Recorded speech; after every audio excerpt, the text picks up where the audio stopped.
I wanted to kind of get your thoughts on some of the press availability earlier in the week from the football staff. As you hear, I'm fascinated by sort of this dynamic between Phil Snow and John Butler and the way that John Butler talked about that on Tuesday. Did you have any major takeaways from the way that he described that relationship? Um, Not really. I mean, I think they have a decent idea over there of kind of how they're actually going to do things Mm. and kind of what Phil Snow's role is going to be. Um, I think John Butler sees him as a resource. I think that with the coming 105 roster cuts, I think there's a ton of value in somebody like Phil Snow to get younger players up to the level of, contributing early. And I think that's what his role is going to be. I mean, for, you know, just lack of a better way of breaking it down, in some ways, he's almost kind of like the JV coach, and kind of working with young guys and also having the ability to walk around, help the special teams, different areas. So, John Butler was around last year when Phil Snow popped in November and was kind of taking a look under the hood with how things were going. So I think they can work fine together. And I don't I see this some places and on our message board sometimes, oh well, is he looking over his shoulder? Like I don't get the sense that Phil Snow at this point in his Yeah. career is looking to be a coordinator or take on some kind of huge role. Like I think if anything, like the expanded staffs like lined up perfectly timing wise for a guy like Phil Snow to come back, kind of do what he wants to do and not have the pressure of having to recruit and everything else that comes with being a coordinator. So I think it has the potential to work really well. And when you get into like game planning, I mean, it's pretty darn valuable to have somebody with that kind of experience weighing in on the conversation. I think as long as somebody in that coordinator chair has the confidence to not feel threatened, and I don't get the sense that John Butler's lacking confidence. Yeah, that's a really good point because I kind of agree with you just watching from afar where Coach Butler is secure in what he does, and there's this like admiration for Snow's talents because he's such a good technician and a teacher. I think it seems like he welcomes the fact that Snow can work with these young guys and teach technique and fundamentals. And then you get them back in these reps, and it's like, shoot, man, give this guy long enough. These young guys can run down the old guys. Like, I think they like that yin and yang from a teaching standpoint where Mhm. Butler can be the philosoph and Snow can be the detail changeup guy. Yeah, John Butler's kind of like that mix of philosoph and energy. And he's not I like him quite a Yeah, bit. He, he he you don't need to search for him at practice. I appreciate that. Um, isn't the I agree. The amount of teaching and direction and hands-on stuff between him and Terry and you got Coach Rhule doing his thing, Coach Holger. Like there is a ton of instruction real time. it's funny, like the narrative around the first Rule staff was like how inexperienced and young they were. And you look at the staff now, I mean, just on defense, you've got you've got Phil Snow over there, kind of being a walk around guy. John Butler, who's been in the NFL. He's coached at the college level a lot. Addison Williams, who was a defensive coordinator at UCF. I mean, he's got coordinator experience there. Rob Dvoracek's been around a little bit. Terry Braden's been with the Chiefs for a number of years. Like there's it's going to be interesting to kind of see how they bring all that together because I'm sure there's guys that have a lot of opinions. I'm sure that I know there's a pretty diverse amount of experience there. So kind of how that soup gets made is going to be interesting when they get on the field in the fall. But I do think, especially with Matt Rhule saying in the past that they kind of view almost like a roster split where you've got like your first 50, 53 or so, and your for lack of a better phrase, or your practice squad. I mean, I think the teams that figure out how to get that back 53 up to speed quicker, I think are going to have a lot of success. So I think there's a ton of value in a guy like Phil Snow making that happen. Being able to work with those guys. I mean, during the open availability, I mean, it was every early enrollee defensive player, every redshirt freshman defensive player was over there working with Phil Snow on technique. So I think there's a lot of value there. Bruntz, is there an assistant that you're like chomping at the bit to hear from, either for the first time this spring or again this spring? Yeah, I think Addison is the one. We don't get him all spring, do we? Because I think Butler's back up on the 17th. I don't know. I need to look at my calendar. I don't have my appointments in front of me here. I don't know if I've talked myself into this, but the linebacker group intrigues me and how that's going to play out.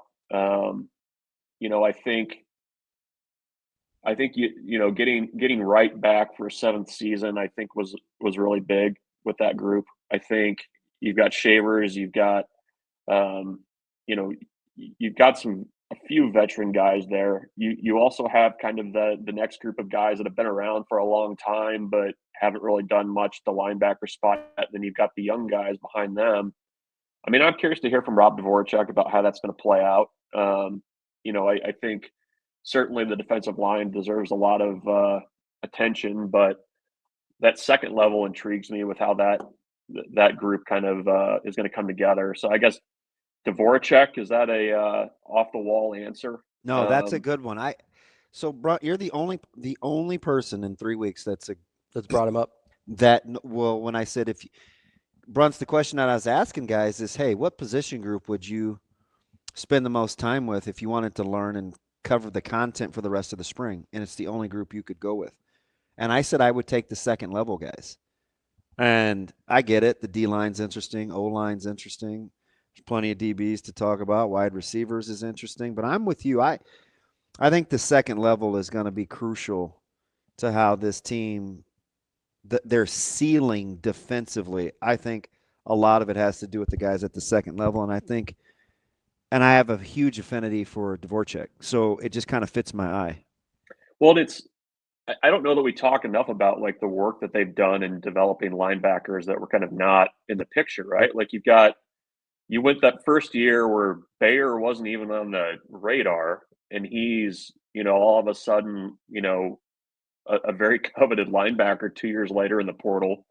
John Bullock's a walk-on safety, not even really in the plans, and he becomes a really key 2-year starter.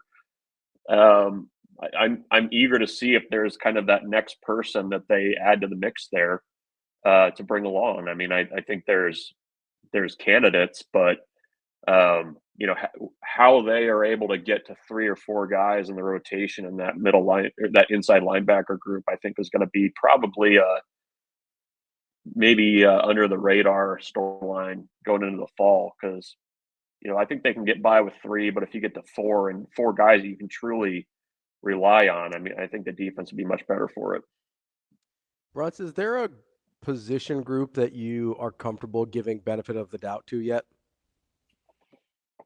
I am. Like with guys that like, hey, there's some unknowns, because you made me sort of think of this with linebacker, right? Because I don't think any of us came in a couple years ago being like, oh man, John Bullock, that's our dude, or you know what I mean? So like, I'm just curious if there's a group that you're like, I know you like John Bullock. I'll give you credit. I don't think there's anybody else, or I'm curious if there's any other group, or maybe even that group, that you're like, yeah, I think they're just going to be fine because I trust the guy running the room.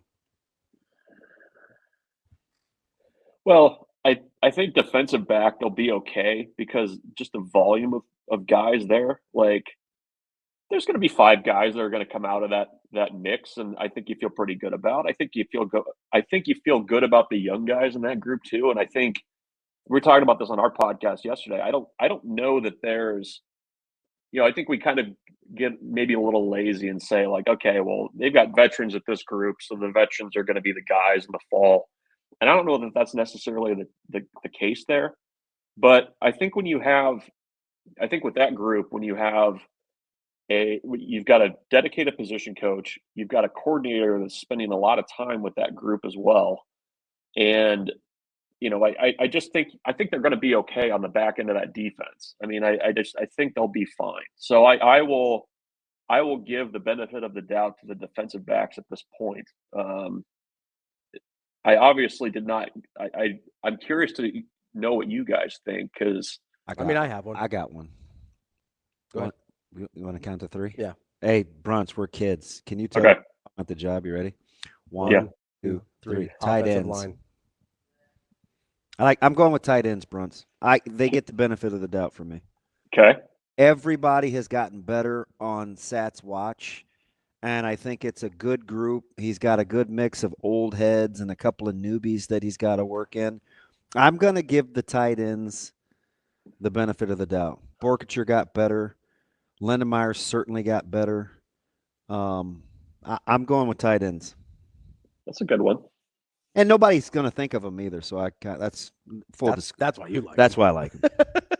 You know me, man. Gilligan. Offensive line, huh, Ravi? Yes, so this goes back a couple years now. Sneaky good one. Where, I mean, he took the same guys last year, a lot of the same guys last year under Frost, first year under Rhule. They looked dramatically different.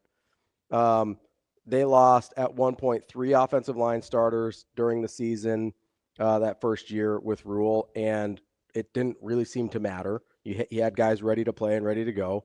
He had to put in Gunnar Gatula before they wanted to and before they really thought he was physically going to be ready, and he was able to fill that gap and that hole. And I like the types of bodies he started to accumulate in that room.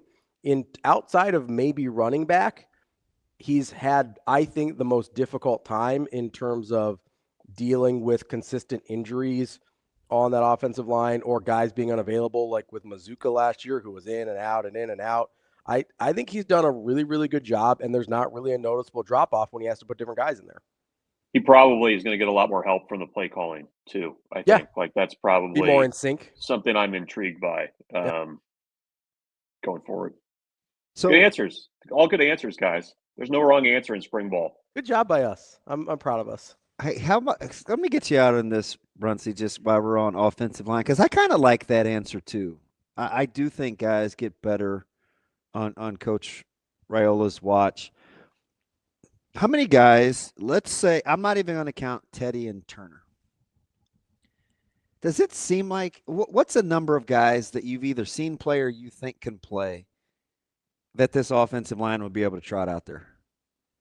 I have one in my head, not counting Turner and Teddy. I have one in my head, and it seems high. Is my total number is 10 minus 2, which is 8? Is that a good? I feel number? Safe because I said 7. Yeah. Doesn't that 7 seem super safe? Yeah, I mean they've got a lot of guys, and they've got a lot of guys that have been around. Like, I think there's a pool of guys that are going to be interesting. And is Sledge in that group for you? Yes. Okay. Yes. Ravi got to 10. I think I'm at 10. So actually 12? Yeah. Not counting Teddy and Turner? Yeah, I think I'm at 10. Now I'm projecting on a couple, but who? Like Bricks. Tamua. Oh, I didn't count him. And Bricks. Didn't count him. So I'm projecting on a couple. But okay. 8 I feel good about. And then 8 that I feel good about that I've seen something from. 10 that I feel good about, and then 12 if you count the other 2 guys. I am gonna Tamu. He looks fantastic, and he seems confident. Yeah. He looks good. You know what? I'm not mad over that. I just haven't seen him play, so I can't. Right. Like I said, I'm projecting on a couple, but I think I would have been projecting last year if I said I thought Gunnar Gatula could play too, right? So I think there's probably a couple guys we haven't seen yet that are ready to play. Yeah, you got Machacek, Latovsky, Justin Evans, Gatula, Pritchett, Rocco, Justin Evans. Did you say Lutovsky? I did. And that's a safe 7. Yeah, 7 easy, without projecting at all. And you didn't say so you got 9 with your other guys. And Sledge makes 8. Sledge makes 8. You got 10 with the 2 guys I said, and then 12 if you add in guys that are injury question marks. So here's the thing: before I take the full-fledged Kool-Aid plunge, I need somebody to You stirring it up. Stir it up. I need somebody to tell me that I'm not reaching. I don't think you are. I'm reaching a little. It seems like a high number. I think 8 is safe. I think 8 is a safe number. I really do. So so neither one of you guys are going to talk me off of that? Well, I came up with a bigger number, All right, so well, I can't talk listen, you that off means of it. you're invited to the Kool-Aid party. That means you're invited to the Kool-Aid party. Or to Team Kool-Aid. Is the Kool-Aid party is that like the pregame to the cookout, or You got to be careful. You know I got to have a cookout. You got to be careful getting a bunch of people together and drinking Kool-Aid. You got to be careful of that. That's our guy, Michael Bruntz, Husker247. Bruntz, we appreciate it as always. We'll talk to you next Yep. week. Thanks, You guys. bro. Yep. Bye.